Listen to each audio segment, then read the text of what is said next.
How to Train Your Dragon 2 introduces 6 new themes for the new story, in addition to the ones from the first film. That's a lot to keep track of, but as someone who worked on the official scorebook from Omni Music Publishing, I know them well. By the end of this video, you'll understand all of them, and why the score is some of John Powell's best work. Because these themes aren't just filler, they add depth to the story, and show the storytelling ability of the composer, starting with the main theme for the movie, Lost and Found, which you know from Flying with Mother. Broadly, it's for the loss of innocence and finding maturity. It's Powell's own interpretation of the story, as explained here by the director. And as he was about to start working on it, he said, well, it's kind of interesting because I see a theme of lost and found throughout the movie. Characters are constantly being lost and either finding one another, finding themselves, and finding purpose, and departing in an important role, like in the case of Stoic. Lost and Found has a bittersweet feeling and message, with incredible range. In one scene where Hiccup loses his mother, it's a soft lullaby.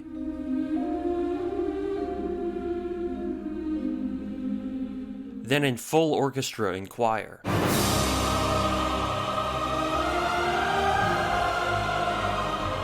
It comes in many forms throughout the story, including Hiccup's parents being reunited, then for Hiccup losing his father. And when Hiccup even loses Toothless, it becomes the tool for bringing him back.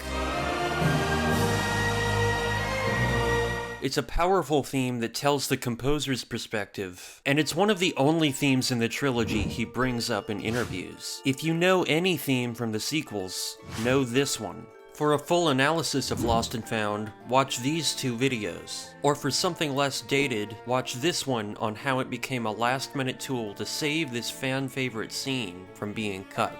Next is Map the World, which you know from Together We Map the World. This isn't a theme for the map itself, but what it represents. Identity, exploration, and self-discovery. For a now older Hiccup exploring the world and finding himself. The melody is wandering and longing, always moving up and down, going in different directions searching for something, contrasting with the firm Viking themes.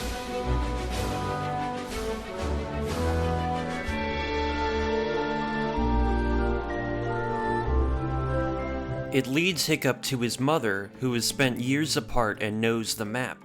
She represents a missing piece, part of what he's looking for. But everything this theme represents is threatened by an emerging enemy. Drago's theme you know from Meet Drago.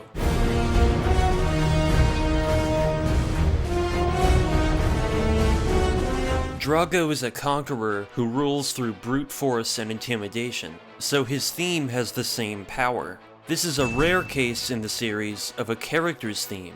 I, alone, control the dragons. But it represents Drago, his trappers, and dragon army as a force of nature. In the music of the How to Train Your Dragon trilogy, Erik Heine says it's meant to sound ominous yet enticing, angry yet soothing, like Drago. So, like a Bond villain. In fact, it starts like a Bond theme. Goldfinger.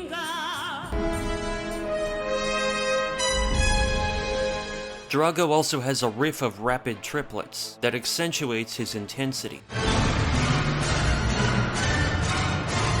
He doesn't appear in the flesh until halfway through the movie, but listen for his theme in the first half when characters refer to him and the damage he causes.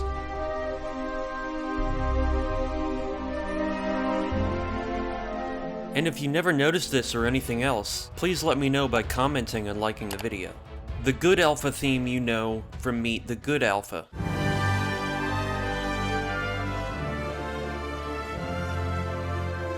But it starts as a mystery, hinting at connections between characters, like Valka, who acts on the Alpha's behalf.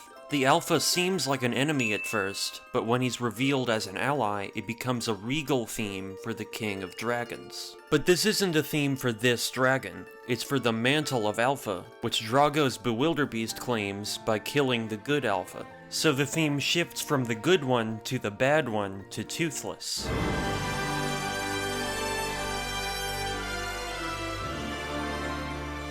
Related to the Good Alpha theme is Valka's theme, which you know from Should I Know You.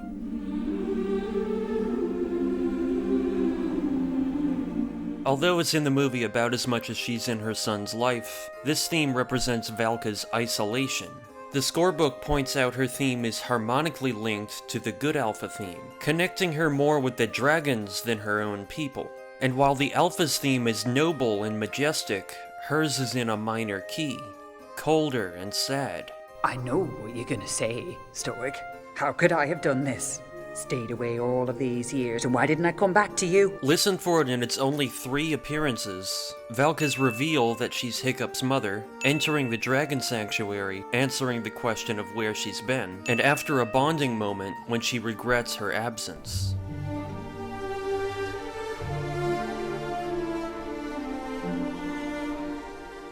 The last theme is Hiccup the Chief, which you know from Hiccup the Chief. Have you noticed a pattern here? Most of the themes are named in the track titles, and most Lost and Found tracks have a form of lost or found in them, so you already know Hiccup the Chief. This is a noble, weighty theme for the responsibility of becoming chief. Listen for it when Hiccup isn't ready to be chief, disobeying his father's orders to protect Burke, running off to negotiate instead. And when he tries to solve Burke's problems his own way with a very naive plan. Hiccup's acceptance of the role is the most triumphant version, paralleling Toothless's new role as Alpha. As a bonus, here's the courting song from For the Dancing and the Dreaming. Love this one. The scorebook doesn't include this as a theme because it's a song in the movie John Powell collaborated on. It's introduced as an old song Hiccup's parents remember from their courtship. It's then used in the score for dramatic effect. I'll take that theme that they'd enjoyed in this moment and I'll make it his funeral music.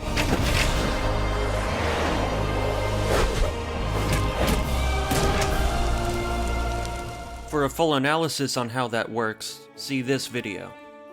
What do these themes provide that carries on the story from the first film?